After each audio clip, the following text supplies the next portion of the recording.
मित्रों नमस्कार, मैं आपका मित्र उपेंद्र ठाकरे स्वागत करता हूं अपने यूट्यूब चैनल जीएस मंथन में। और आज हम बहुत तेज़ी से अध्ययन करेंगे, ठीक है। और आज हम जो है फैक्ट के विषय में जो है मध्य प्रदेश का जो फैक्ट है उसके विषय में बड़ी तेज़ी से अध्ययन करेंगे। पिछली कक्षाओं में हमने देखा था कि हमने कुछ आपको बताया था याद करने के तरीके, और उसी से अब आगे बढ़ते हुए आज हमको देखना है मध्य प्रदेश की प्रशासनिक व्यवस्था, ठीक है। बहुत तेज़ी से फैक्ट पढ़ेंगे। और पहली चीज़ ये है, मैं आपको एक चीज़ बता देना चाहता हूँ कि पिछली क्लास में मैंने आपको बताया था कि पढ़ने का अपना एक तरीका होता है, और अगर आप अपने तरीके ढूंढ लेते हो तो और अच्छा है। अगर आपको किसी और के तरीके पसंद आते हैं वो भी अच्छा है, ठीक है। आप जैसा चाहो वो आपके ऊपर निर्भर करता है, ठीक है। तो अब यहाँ से हम लोग देखते हैं, बहुत तेज़ी से हमको देखना है, क्लास ख़त्म करनी है जल्दी से, है ना।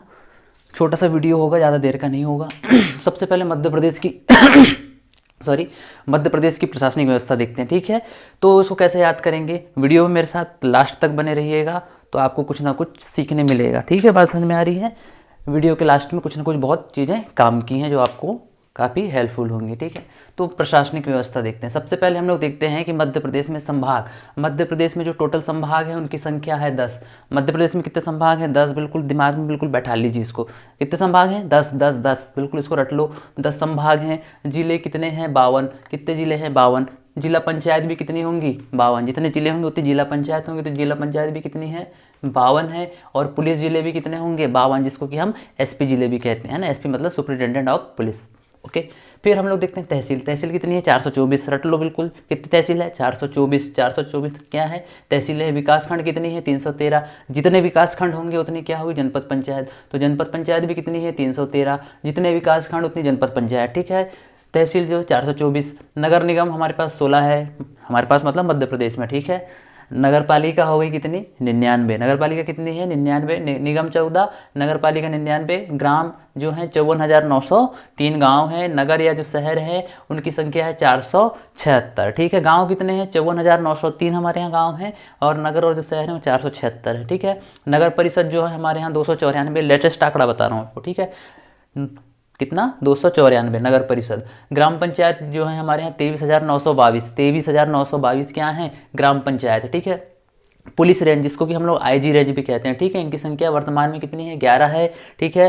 फिर पुलिस रेंज, जिसको हम लोग कहते हैं डीआईजी रेंज भी कहते हैं, ठीक है। तो इसकी संख्या कितनी है? 2 रेंज होते हैं, एक होता है आईजी रेंज और एक होता है डीआईजी रेंज, ठीक है। तो आईजी रेंज है 11 और डीआईजी कितने हैं? 15, ठीक है। डीआईजी रेंज कितनी? 15। पुलिस चौकियाँ हमारे यहाँ 623। आदिवासी विकासखंड जो है 89 है, और सामान्य विकासखंड जो है 224 हैं, ठीक है। पुलिस थाने जो है हमारे यहाँ 1117, ठीक है। 1117। पुलिस उप संभाग हैं 238, ठीक है। बात समझ में आ रही है आपको। तो इस तरीके से देखिए, संभाग 10, जिले 52, जिला पंचायत भी 52, पुलिस जिले भी 52, तहसील 424, विकासखंड 313। इस तरीके से आप जो है चीज़ों को याद कर सकते हैं, बिल्कुल, है ना। बिल्कुल लेटेस्ट आंकड़े हैं। इसको अगर आप अपने तरीके से भी अगर याद रखना चाहें तो रख सकते हैं। कुछ ना कुछ आप ऐसा कनेक्ट करने की कोशिश कीजिए ताकि वो चीज़ें आपके दिमाग में आ जाएं, ठीक है। तो सबसे ज़्यादा एग्जाम में पूछने के चांस रहते हैं। एक तो आपका पुलिस रेंज हमेशा पूछता है ना। आईजी रेंज पूछ सकता है, डीआईजी रेंज जो है, ठीक है। आदिवासी विकासखंड कभी कभी आपसे पूछ सकता है।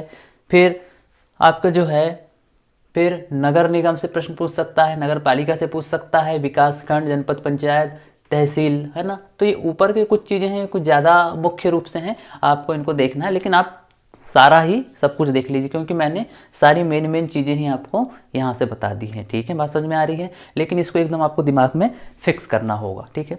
कुछ ना कुछ तरीके ढूंढो भैया याद करने के, यार ऐसे काम नहीं चलता, ठीक है। ऐसे बैठे मत रहो मरे बुझे टाइप के। जोश पैदा करो, जोश। वो धासु सर बोलते हैं ना, आग लगा दूंगा, वो ऐसा उस टाइप का बाबा, ऐसा करने का। हाँ, इधर देखने का।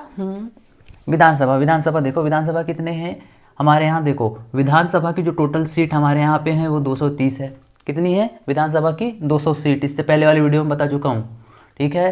विधानसभा की सीट कितनी है? 230, रट लो, दिमाग में बैठा लो। लोकसभा की कितनी है? 29। और राज्यसभा की कितनी है? राज्यसभा की जो है 11। नहीं तो कुछ लोग बोलेंगे आर एस क्यों लिख रहे हो, है ना। आर एस बोले तो रॉयल स्टेग पी लो, पीने का नहीं है। हाँ, तो विधानसभा की टोटल सीट कितनी है हमारे यहाँ? 230 है, ठीक है। तो उस 230 में अगर हम लोग देखें एसटी/एससी के लिए जो हमने बनाया है, देखिए एसटी के लिए कितनी सीट रिजर्व है? 47। और एससी के लिए कितना है? 35 सीट। एसटी मतलब होता है शेड्यूल ट्राइब, ठीक है, शेड्यूल ट्राइब अनुसूचित जनजाति, ठीक है, ठीक है, जिसमें आदिवासी समाज आता है आपका। और एससी, ठीक है, तो इसको कहते हैं शेड्यूल कास्ट, ठीक है, शेड्यूल कास्ट में जिसमें हमारे महार समाज और जो अन्य जो समाज आता है वो इसके अंतर्गत आता है। तो इनके लिए सीटें रिजर्व की गई हैं विधानसभा में, वो 47/35। तो एसटी के लिए कितना है? 47। और एससी के लिए कितना? देखो इसलिए हमने क्या लिखे, ST/SC बराबर 47/35। तो टोटल सीटें कितनी हो गई हमारे यहाँ? 82 सीटें हो गई, ठीक है, बात समझ में आ रही हैं। कुल मिला के ST/SC के लिए टोटल रिजर्व सीट कितनी है विधानसभा में? 82 सीटें, ठीक है, उसको रट लो। फिर हम लोग देखते हैं यहाँ पे लोकसभा में ST/SC बराबर हो गया 6/4, ठीक है। तो कुल मिला के सीट कितनी हो गई लोकसभा में? ST और SC के लिए रिजर्व सीट की बात हो रही है, आरक्षित सीटें जो हैं वो लोकसभा में कितनी है? 6/4। तो ST को 6 और SC को 4, टोटल मिला के कितनी हो गई? 10। 6×4 कितना होता है? 10 होता है, ठीक है। तो आप इसको बिल्कुल दिमाग में रख लो, कई बार एग्जाम में डायरेक्ट प्रश्न पूछ सकता है और MPPSC में तो कुछ भी पूछ सकता है, ठीक है, चाहे कोई भी वनडे एग्जाम हो, लेकिन MPPSC में विशेष रूप से आपको ये सब चीज़ें आंकड़े रटने पड़ेंगे, डेट रटनी पड़ेगी, ठीक है।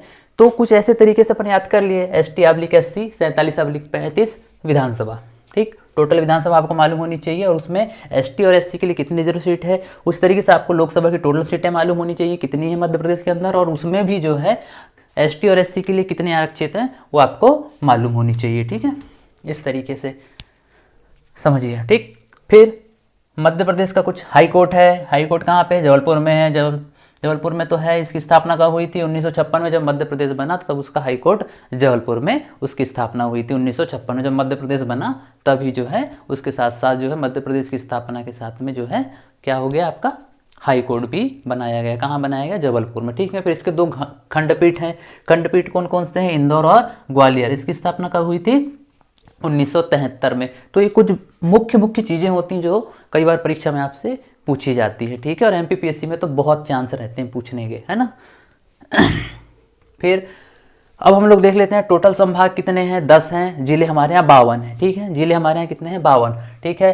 तो उस तरीके से हमने देखो पिछली वीडियो में बताया था कि टोटल जिले क्या हैं हमारे यहाँ? 52 जिले हैं। तो 52 में 3 बाद में अलग से प्रस्तावित किए गए थे, अगर वो बन जाते तो टोटल आज हमारे यहाँ जिलों की संख्या होती 55।